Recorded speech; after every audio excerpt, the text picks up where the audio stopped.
जय शिवराय मित्रांनो, आज श्री किल्ले धर्मवीर गडावरती आम्ही जाण्यासाठी निघलो आहोत। दिवाळीच्या सुट्ट्या आणि 30 ऑक्टोबर 2024 दिवाळीच्या सुट्ट्यामध्ये आम्ही निघले आहोत आपले धर्मवीर छत्रपती शंभूराजे यांच्या धर्मवीर गडावरती। या किल्ल्याचा आपण थोडक्यात इतिहास जाणून घेऊया। महाराष्ट्राच्या गौरवशाली इतिहासातील सर्वात दुर्दैवी दिवस म्हणजेच 1 फेब्रुवारी 1689 संगमेश्वर येथे मुकरब खानाने शंभूराजांना कैद केले। त्यानंतर औरंगजेबाच्या आज्ञेवरून शंभूराजे आणि कवी कलश यांना कराड, बत्ती शिराळा, दौंड मार्गे याच किल्ल्यावर आणण्यात आले। इथेच इराणी पद्धतीच्या लाकडी तख्ता कुलाह आणि पोलादी साखळदंडाने जखडून संभाजीराजे व कवी कलश यांची धिंड काढण्यात आली होती। तिथेच औरंगजेबाच्या दरबारात कवी कलशांनी शंभूराजावरती काव्य रचले होते। इथेच शंभूराजे आणि कवी कलशांचे डोळे काढण्यात आले होते। अहमदनगर जिल्ह्यातील पेडगावमध्ये असणाऱ्या या किल्ल्याच्या पूर्वी पांडे पेडगाव भुईकोट किल्ला असं संबोधलं जात असे। इसवी सन 13व्या शतकामध्ये यादव कालखंडात पांडे पेडगाव हे प्रशासकीय आणि ऐतिहासिकदृष्ट्या महत्त्वाचे ठिकाण होते। तेथील व्यापारी पेठातून भव्य व्यापार चाले। त्यामुळेच संरक्षणाच्या दृष्टीने पूर्ण शहराला तटबंदीचा भुईकोट निर्माण केला गेला। यादवांच्या पराभवानंतरही हा किल्ला अहमदनगराच्या निजामशहाच्या ताब्यात गेला। जवळपास 200 एकर परिसरात पसरलेल्या या भुईकोट किल्ल्यावर छत्रपती शिवरायांचे पणजोबा श्री बाबाजीराजे भोसले मोकास म्हणून कामाला होते। मोकास म्हणजे महसूल गोळा करण्याची जबाबदारी।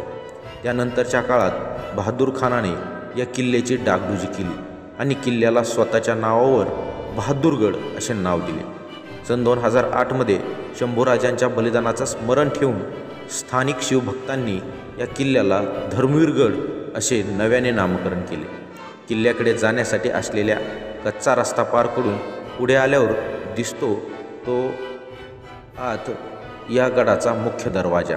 या दरवाजातून आत गेल्यावर समोरचा औरंगजेबचा दरबार भरत होता। मध्यभागी राजदरबार असून त्या ठिकाणी राजदरबार भरत असे। आता तिथे शौर्यस्तंभ उभारला गेला आहे। समोर दिसणाऱ्या दगडी चबुतऱ्यावर औरंगजेबाचे शाही सिंहासन त्यावेळी उभारण्यात आले होते। याच ठिकाणी दरबारात शंभूराजे व कवी कलशांना औरंगजेबाच्या समोर हजर करण्यात आले। इथेच शंभूराजे पकडले गेले। या आनंदात औरंगजेब गुडघे टेकून खाली बसला होता। तिथेच कवी कलशांनी शंभूराजावरती काव्य रचले होते। राजन तुम हो सांजे खूप लढे तुम जंग तेज निहार तखत तजत औरंग। शौर्यस्तंभाच्या मागे असणाऱ्या फलकावर ते काव्य लिहिण्यात आले आहे। दरबाराच्या मागच्या बाजूस असणारी इमारत म्हणजे दिवाणी खास। इथे बांधकाम करताना आता दगडाऐवजी विटांचा वापर केल्याचे दिसून येईल।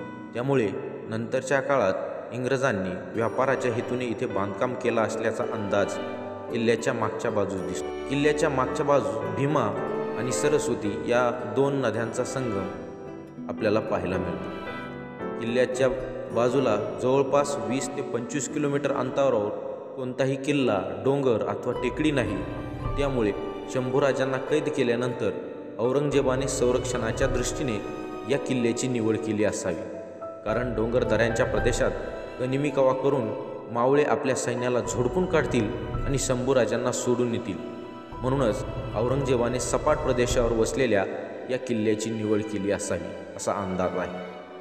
शंभूराजे व कवी कलश यांची डोळे काढल्यानंतर औरंगजेबाने आपली छावणी पुणे जिल्ह्यातील इंद्रायणी भीमेच्या संगमावर वडूबुद्रुक तुळापूर येथे हलवली।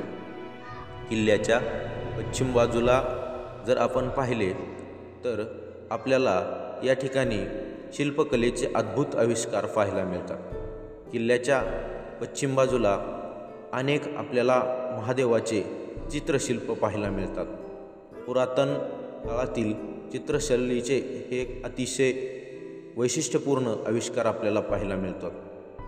किल्ल्याच्या पश्चिम बाजूला असलेले महादेवाचे मंदिर भिंतीवर कोरलेल्या चित्रशिल्पावरून या मंदिराचे बांधकाम यादव काळात हिंदू राजांनी केले असावे असे इतिहास अभ्यासकांचे मत आहे। अनेक प्रकारे रेखीव व सुबक अशा पद्धतीची कातळ कोरीव नक्षी आपल्याला या मंदिरामध्ये आपल्याला पाहायला मिळते। महादेव पार्वतीची या ठिकाणी आपल्याला मूर्ती पाहायला मिळते आणि पुरातन काळातील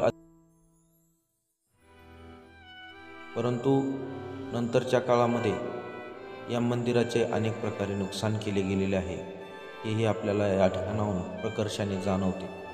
मात्र हे नुकसान औरंगजेबाच्या काळात झाले की इंग्रजांच्या काळात झाले याचा अंदाज लावणे थोडे कठीण। इतिहास संशोधकांसाठी हा किल्ला म्हणजे एक प्रकारे पर्वणीच आहे। या ठिकाणी अनेक कातळ कोरीव नक्षी आखीव रेखीव ज्या पद्धतीने पश्चिम भारतामध्ये आपल्याला अनेक वेगवेगळे मंदिरं पाहायला मिळतात, त्या पद्धतीची मंदिरं आपल्याला या ठिकाणी पाहायला मिळतात। अगदी एका दगडावरती उभा असणाऱ्या एका खांबावरती उभा असणाऱ्या या मंदिराचे सुंदर नक्षीकाम आलेल्या इतिहास अभ्यासकांचे मन वेधून घेतल्याशिवाय।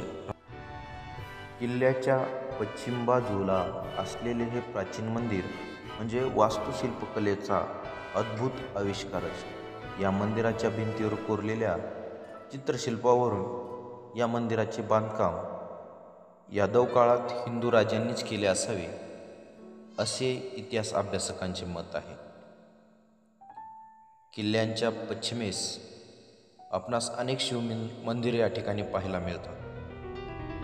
पाताळेश्वर, मल्लिकार्जुन, महालक्ष्मी अशा अनेक मंदिर आपणास या ठिकाणी पाहायला मिळतात। या संपूर्ण किल्ल्याच्या आखीव रेखीव नक्षीकाम पाहिल्यानंतर मन प्रसन्न झाल्याशिवाय राहत नाही।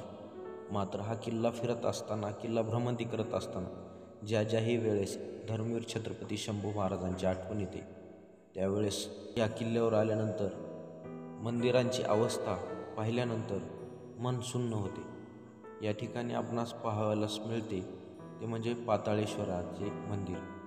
तळघरात असणारे हे पाताळेश्वराचे मंदिर आणि बाहेर असणाऱ्या ह्या मूर्त्या। पुढे आल्यानंतर किल्ल्याची तट व आपल्याला किल्ल्याच्या पश्चिम बाजूस असणारा हा दरवाजा व कमानवेस आपल्या नजरेस भरते। त्यानंतर मल्लिकार्जुन मंदिर हे सुद्धा एक महादेवाचे मंदिर आपल्या नजरेस पडते। त्या काळात असणारी पाण्याची व्यवस्था, मंदिरात असणारं थंड वातावरण व भीमा नदीतून या मंदिरापर्यंत पाणी कशा पद्धतीने येत असेल याचा नजारा आपल्याला त्या ठिकाणी पाहावयास मिळतो। अतिशय सुंदर असं नक्षी व कोरीव काम यासुद्धा मंदिरात आपल्याला पाहायला मिळते। त्यानंतर आपण पुढे असं चालत आल्यानंतर आपल्या नजरेस भरतं ते आणखी एक मंदिर। गजलक्ष्मीचं दर्शन घेतल्यानंतर आपल्या नजरेस पुढं मंदिर येतं ते म्हणजे भैरवनाथाचं मंदिर। पेडगावच्या भैरवनाथाच्या मंदिरामध्ये आल्यानंतर मन अतिशय प्रसन्न। आमचा हा धर्मवीरगड पूर्ण पाहायचा झाला।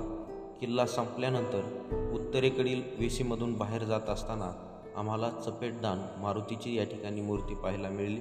नंतर आम्ही आपले सर्वांचे स्वस्तात असणारे खाद्य वडापाव खाल्ल्यानंतर सिद्धिविनायक सिद्धटेकाच्या गणपतीचं दर्शन घेऊन आम्ही परतीच्या प्रवासाला। मित्रांनो, जय जिजाऊ, जय शिवराय, जय शंभूराजे। आमचा हा व्हिडिओ आवडला असेल तर लाईक, सबस्क्राईब करायला विसरू नका।